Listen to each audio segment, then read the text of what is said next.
In this guide, I'm going to show you how to turn on speakerphone during a call on your iPhone.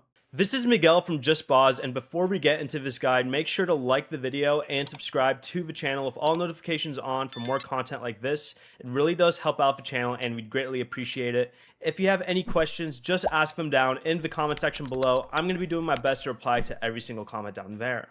First, start or answer a phone call. If the number keypad is currently open, make sure you press hide in the bottom right corner to return to the main call controls. Next, tap the speaker icon in the bottom left corner. When the button is highlighted, speakerphone is turned on, and the call audio will play through your iPhone's external speaker. And to turn it off, simply tap the speaker button again. Before you leave, remember to like the video and subscribe to the channel with all notifications on for more content like this. It really does help out the channel and we'd greatly appreciate it. And if you did have any questions, just ask them down in the comment section below. I'm going to be doing my best to reply to every single comment down there. Peace.